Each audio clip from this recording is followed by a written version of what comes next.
Hi Peter, it's so nice to meet you here in beautiful Jericho Beach. Tell me more about what you and your organization are doing tomorrow. It's not really my organization. It's a friend of mine, Tara McAteer. There's an article about her in the Vancouver Sun actually yesterday, which would be the 23rd of July. And the story goes, one Christmas she just decided to. She borrowed my truck and went down to the east side and fed about 300 or 400 people. She did it again at Easter. Oh, wonderful! And now tomorrow at Crab Park, I think it's the biggest deal yet. She'll be looking after or feeding about 1,000 people. It's a big barbecue. It'll go from about at least by noon to about 9 o'clock at night. Oh my God, that's an all-day affair. Yeah, that's wonderful. It's a big event.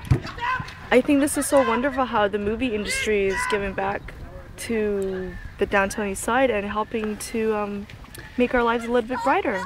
Yeah, in a sense, this is separate. This isn't directly linked to the movie industry, though they have helped at Christmas time. Okay. And I think they still do it. Tara's doing her own thing. Ah, okay. And I lend her my truck. Wonderful. It's a first aid craft service truck. Good. First aid craft service in the movies is we provide snacks and first aid to the main crews. So it's sort of like a mum and a nurse. Oh, good.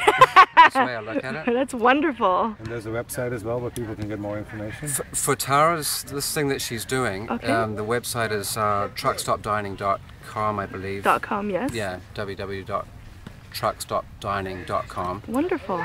And yeah, she just started it impromptu a year ago, and she's just impromptu again at Easter and now so tomorrow. Wonderful just to help. It's just something that you know, as individuals we can provide some, should I say, non-bureaucratic help. Yes. To people in need. You mentioned earlier about the East and the West combining together and helping each other out. I like the way you said that.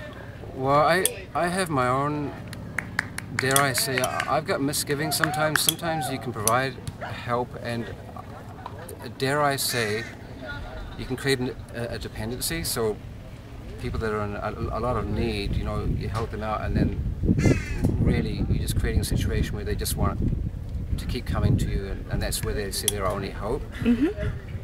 I love the idea that, who knows, 1 in 100 you can influence them in such a way that they can go beyond their situation. Yes. Sure, help out the needy and give them, do for them what you can, but you can go further and, you know, get them on their feet. I think you're almost creating a miracle, and I'm amazed at people that can do that sort of thing. Excellent. And my other issue is, it's so easy to focus on, like for example, you look at a city and you can focus on the east side. Yes. But I think another way to look at it, as in the cells of a body or organs in a body, you know, you help one part of the body, it's going to help the whole lot. Excellent, yeah. It shouldn't have to be segregated, as you'd mentioned. No, if we can provide a little bit of a positive influence there, it's going to help. You know, the East is going to help the West, and then and of course, a lot of people that are better off, the West helps the East, and good. We don't know how or necessarily, but the Greater Vancouver, for example, can become a better place to live. Wonderful. That's an excellent, very beautiful way of thinking of how both sides of the city can definitely help one another grow and become more healthier. Definitely. Ideologically, we do have a challenge. It's a big challenge, and Vancouver's a unique West Coast city. We've got everyone knows the Olympics are coming up. Yes. And there's been a lot of media coverage on the negatives and some positives to do with the east side. Yes, but really, let's face it, there's an opportunity. There's a lot of focus there, so maybe some good can come out of all this. Yeah, absolutely, and that's why here at AHA Media we're doing our best to help create our own type of media for the downtown east side, and if anyone comes and visits our sites, we can show them that not everything in the downtown east side is big, bad, and scary. There's lots of life, love, and community. So. Oh, you're not kidding. I live on the west side. I live in Kitsilano in an apartment, and I meet street people going, there's almost like a channel coming from Jericho Beach right through to the east side. Really? They're picking up their cans as they go along. And some of the stories, some of the amazing stories of what these people have been through.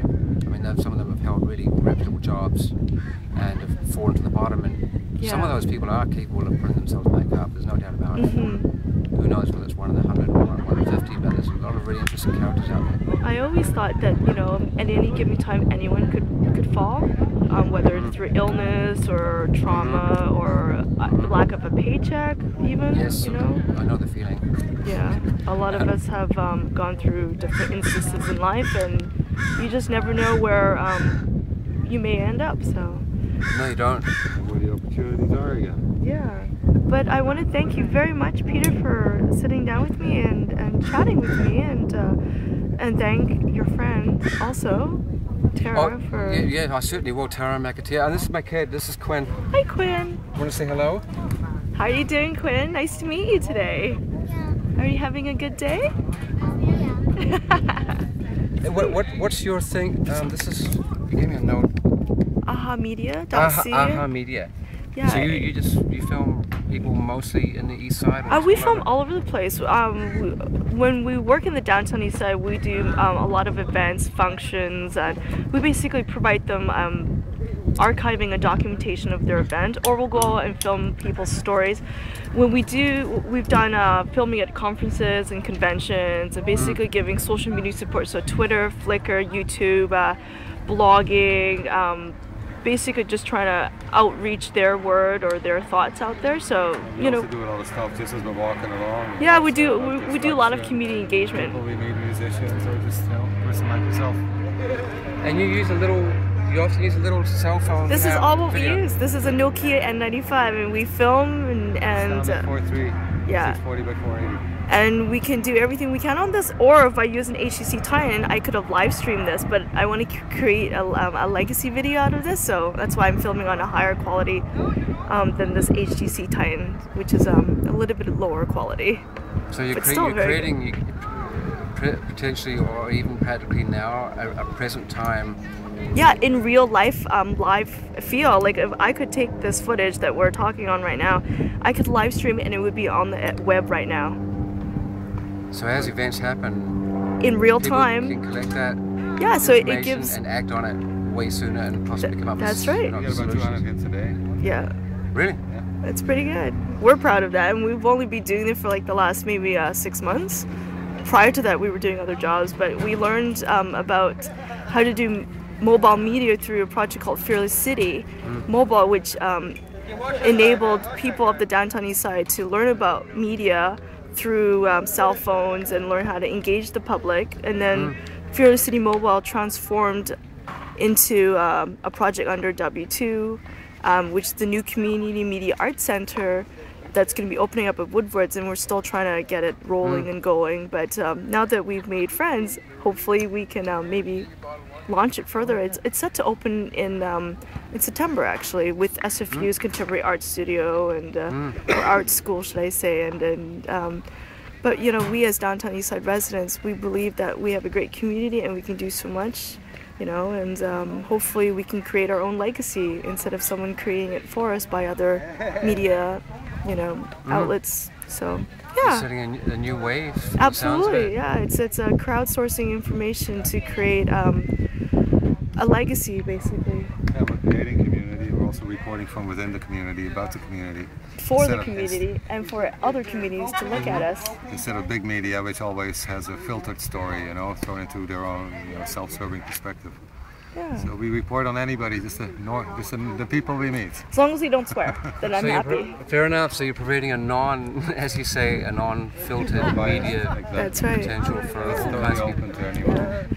But That's brilliant. That's absolutely brilliant. thank you so much, Peter, for filming with us. No, it's a real pleasure. You've got your batteries. You're going to run out of batteries, I swear. Okay, thank you so much. Have a great day. Bye-bye. I sure will. Thank Bye. you. See you. Thank you very much.